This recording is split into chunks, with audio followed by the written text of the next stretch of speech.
英語聞き流しリスニング、英語テキストと MP3 ダウンロード、その他の物語はホームページからお聞きいただけます。88thpp.com 88thpp.com Chapter 11. The author leaves Luggnagg, and sails to Japan. From thence he returns in a Dutch ship to Amsterdam, and from Amsterdam to England. I thought this account of the Struldbrugs might be some entertainment to the reader, because it seems to be a little out of the common way. At least I do not remember to have met the like in any book of travels that has come to my hands, and if I am deceived, my excuse must be, that it is necessary for travelers who describe the same country, very often to agree in dwelling on the same particulars, without deserving the censure of having borrowed or transcribed from those who wrote before them.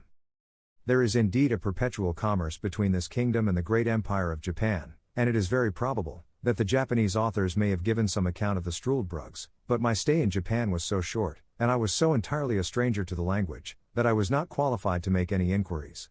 But I hope the Dutch, upon this notice, will be curious and able enough to supply my defects.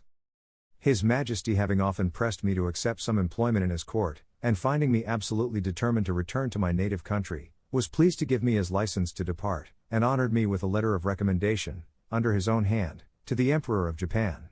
He likewise presented me with 444 large pieces of gold, this nation delighting in even numbers, and a red diamond, which I sold in England for £1,100. On the 6th day of May, 1709, I took a solemn leave of His Majesty, and all my friends. This prince was so gracious as to order a guard to conduct me to Glangenstald, which is a royal port to the southwest part of the island. In 6 days I found a vessel ready to carry me to Japan, and spent 15 days in the voyage. We landed at a small port town called Zamoski, situated on the southeast part of Japan. The town lies on the western point, where there is a narrow strait leading northward into a long arm of the sea, upon the northwest part of which, Yedo, the metropolis, stands.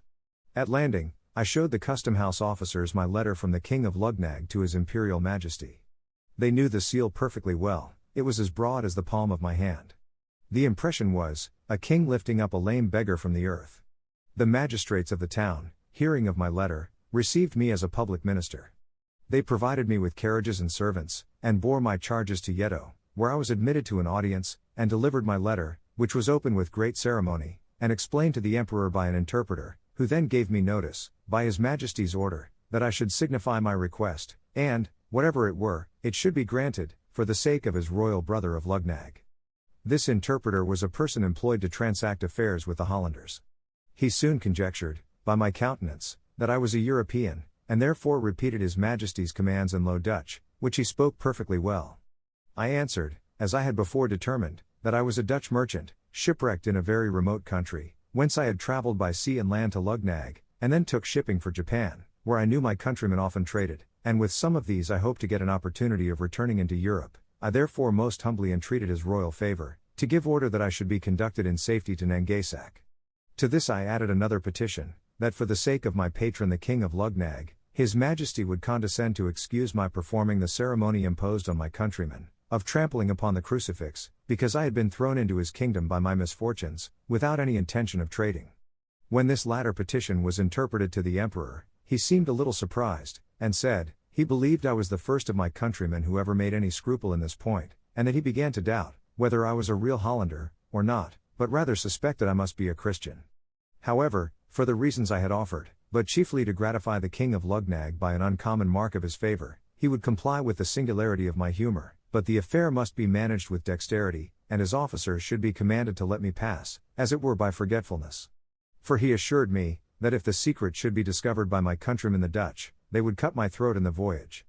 I returned my thanks, by the interpreter, for so unusual a favour, and some troops being at that time on their march to Nangasak, the commanding officer had orders to convey me safe thither, with particular instructions about the business of the crucifix. On the 9th day of June, 1709, I arrived at Nangasak, after a very long and troublesome journey. I soon fell into the company of some Dutch sailors belonging to the Amboina, of Amsterdam, a stout ship of 450 tons. I had lived long in Holland, pursuing my studies at Leiden, and I spoke Dutch well. The seamen soon knew from whence I came last. They were curious to inquire into my voyages and course of life. I made up a story as short and probable as I could, but concealed the greatest part. I knew many persons in Holland. I was able to invent names for my parents, whom I pretended to be obscure people in the province of Gelderland. I would have given the captain, one Theodorus Vangreld, what he pleased to ask for my voyage to Holland, but understanding I was a surgeon, he was contented to take half the usual rate, on condition that I would serve him in the way of my calling. Before we took shipping, I was often asked by some of the crew, whether I had performed the ceremony above mentioned. I evaded the question by general answers, that I had satisfied the emperor and court in all particulars. However, a malicious rogue of a skipper went to an officer, and pointing to me, told him, I had not yet trampled on the crucifix, but the other, who had received instructions to let me pass, gave the rascal 20 strokes on the shoulders with a bamboo, after which I was no more troubled with such questions. Nothing happened worth mentioning in this voyage. We sailed with a fair wind to the Cape of Good Hope, where we stayed only to take in fresh water. On the 10th of April, 1710, we arrived safe at Amsterdam, having lost only 3 men by sickness in the voyage, and a 4th, who fell from the foremast into the sea, not far from the coast of Guinea. From Amsterdam I soon after set sail for England, in a small vessel belonging to that city. On the 16th of April, 1710, we put in at the Downs. I landed next morning, and saw once more my native country, after an absence of 5 years and 6 months complete.